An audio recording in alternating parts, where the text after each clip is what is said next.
কুন ফায়াকুন আল্লাহর সেই হুকুম যেটার সামনে সময়ও নিরুপায় হয়ে যায়। না সেটাতে দেরি হয়, না কোনো উসিলার প্রয়োজন।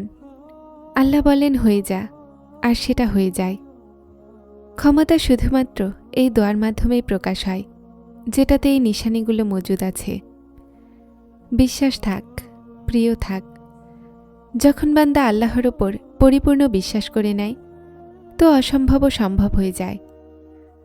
দোয়া শুধুমাত্র ভাষার বহিঃপ্রকাশ নয়, দোয়া বান্দার ব্যর্থতা, বান্দার ভেঙে যাওয়া আর আল্লাহর সামনে ঝুঁকে যাওয়া হয়। আর কুন ফায়াকুন আল্লাহর সেই শক্তি যেটার সামনে সময়, পরিস্থিতি আর অসম্ভব সব নিরুপায় হয়ে যায়। প্রশ্ন এটা নয় যে আল্লাহ শুনতে পায় কি না, প্রশ্ন এটাই যে কোন সেই পরিস্থিতি আছে, কোন সেই মুহূর্ত আছে যেখানে বান্দার দোয়াতে আল্লাহ জলদি হয়ে যা বলে দেন। আজ আমরা ওই নিশানিগুলোকেই বোঝার চেষ্টা করব। কখনো আপনি অনুভব করেছেন কিছু দোয়াগুলো জলদি কবুল হয়, আর কিছু দোয়াগুলো আকাশে উঠতে থাকে?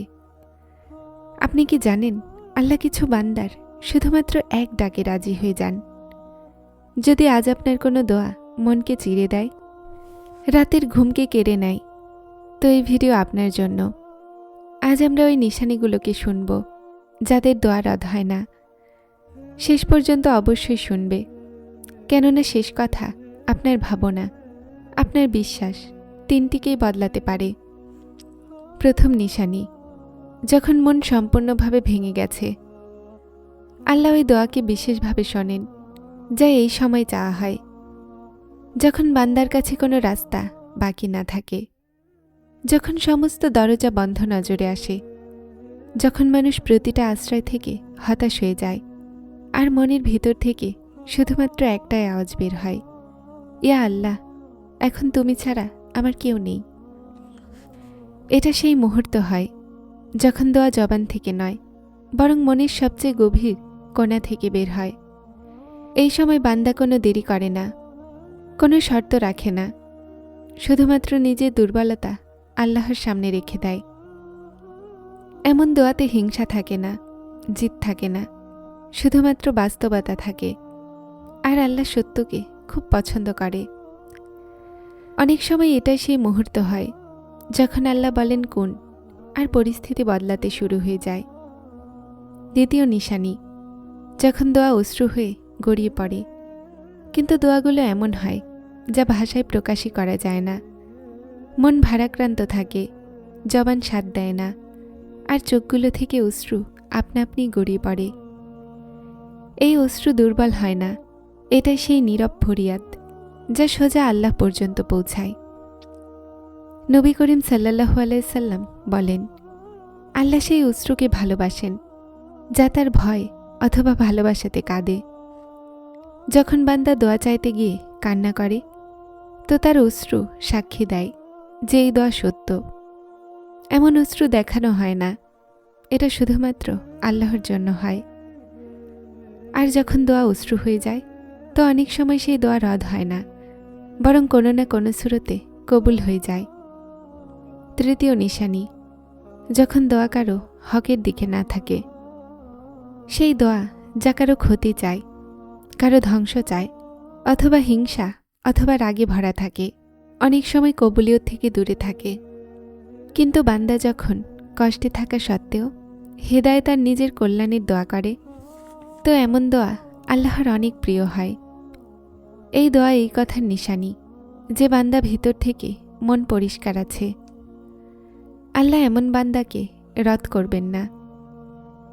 যখন নিয়ত পাক থাকে, উদ্দেশ্য পরিষ্কার থাকে, আর দোয়াতে শুধু কল্যাণ থাকে, তো আল্লাহ ওই দোয়াকে বিশেষ দরজা দেন।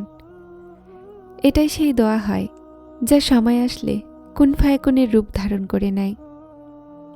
চতুর্থ নিশানি, যখন বান্দা সব কিছু ছেড়ে সবর করে নেয়। অনেক মানুষেরা বলে যে আমরা দোয়া করি কিন্তু কবুল হয় না। বাস্তবতা হলো এটা যে দোয়া কবুল না হওয়াও আল্লাহর বিশেষ রহমত হয়। আল্লাহ বান্দাকে থামিয়ে তাকে তৈরি করছেন। যখন বান্দা অভিযোগ করা ছেড়ে দেয়, অভিযোগের বদলে সবর করে নেয়, তার মনে এই বিশ্বাস নিয়ে আসে যে আল্লাহ উত্তম জানেন। তো এটাই সেই মুহূর্ত হয় যখন দোয়ার দরজা খোলে।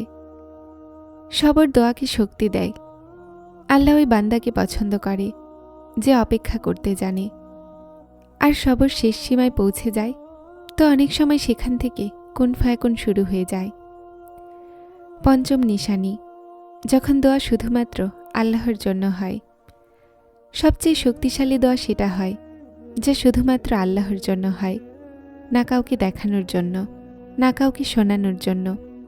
একাকিত্বে, সেজদায় অথবা রাতের একাকিত্বে একটা বিশেষত্ব থাকে। এগুলোতে কোনো লোক দেখানো থাকে না, কোনো মিথ্যা থাকে না। বান্দা যেমন থাকে তেমনই আল্লাহর কাছে থাকে। এমন দোয়াতে রিয়া নয়, শুধুমাত্র বিশ্বাস থাকে। আর যখন দোয়া বিশেষ হয়ে যায় তো আল্লাহ নিজের জিম্মায় নিয়ে নেন। অনেক সময় এমন দোয়াগুলো জমিনে আসার আগেই আসমানি কবুল হয়ে যায়।